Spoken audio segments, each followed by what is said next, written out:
जब हम भारत में यूरोपीय कंपनियों के आगमन की बात कर रहे थे, तब उसमें हमने पहली भारत आने वाली यूरोपीय कंपनी पुर्तगाली ईस्ट इंडिया कंपनी के बारे में बात किया था। आज हम दूसरी जो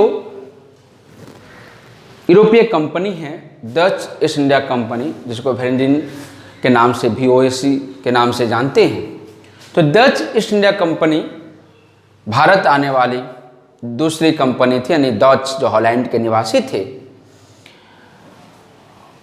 वे भारत आए, उनका भी उद्देश्य व्यापार करना था।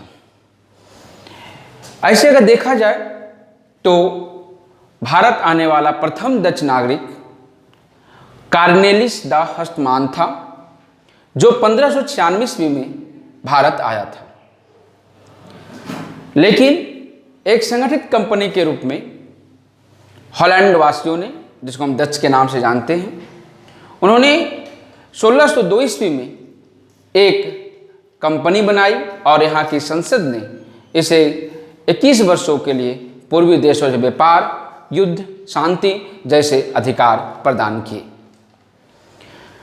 डच ईस्ट इंडिया कंपनी, जैसा मैंने पहले बताया था कि इसकी स्थापना ब्रिटिश ईस्ट इंडिया कंपनी से बाद में हुई, लेकिन भारत आने के बारे में अगर देखा जाए तो भारत या ब्रिटिश ईस्ट इंडिया कंपनी से पहले आई और भारत में इसने अपनी पहली फैक्ट्री 1605 ईस्वी में मुसलीपट्टनम में डाली।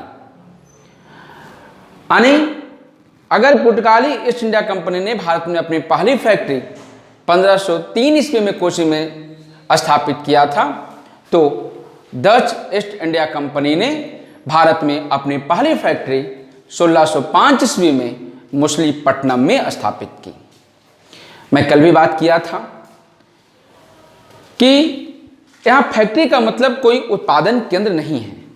फैक्ट्री का मतलब यहाँ गोदाम होता है और जहाँ दूर दराज के क्षेत्रों से वस्तुओं को लाकर रखा जाता था और इसके बाद बड़े बड़े नावों के द्वारा यहाँ से अन्य क्षेत्रों में या देशों में भेज दिया जाता था।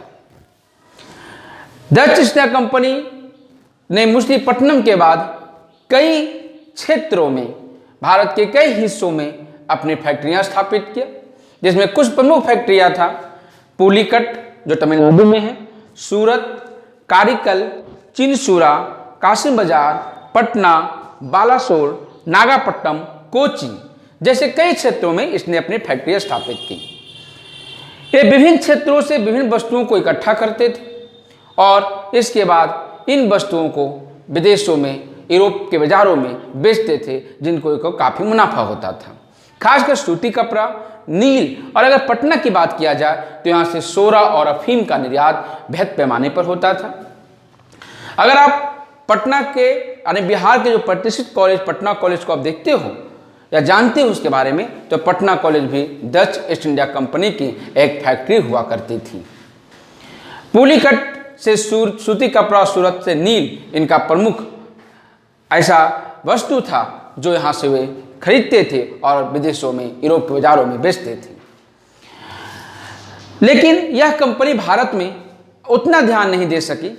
इसका ज़्यादा ध्यान यूरोप के बाजारों में था। यूरोप के बाजारों में जो बेचने के लिए मसाले की आवश्यकता या मसालों से ज़्यादा मुनाफा कमा सकता था, उसमें इसकी ज़्यादा दिलचस्पी थी और इसलिए इसने इंडोनेशिया के जावा और सुमात्रा जैसे मसाला द्वीपों पर अपना ज़्यादा ध्यान केंद्रित किया।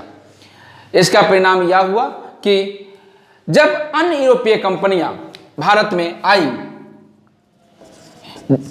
जब अन्य यूरोपीय कंपनियां खासकर British east India company Bharat में आई, तब ब्रिटिश ईस्ट इंडिया कंपनी ने डच ईस्ट इंडिया कंपनी को चुनौती दिया और अंततः 1759 ईस्वी में बेदरा के युद्ध में, याद रहेगा, 1759 ईस्वी में बेदरा के युद्ध में डचों को ब्रिटिश ईस्ट इंडिया कंपनी ने पराजित कर दिया और लगभग इसके महत्वपूर्ण केंद्रों पर धीरे धीरे अपना अधिकार कर लिया।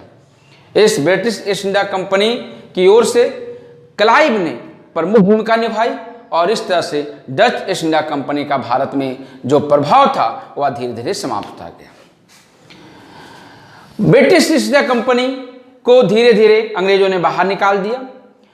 वेस्ट ईस्ट इंडिया कंपनी यहाँ से यानी बंगाल, बिहार, गुजरात एवं कोरोमंडल तक से कच्चा रेशम, बुने हुए कपड़े, चावल एवं अफीम बाहर भेजते थे।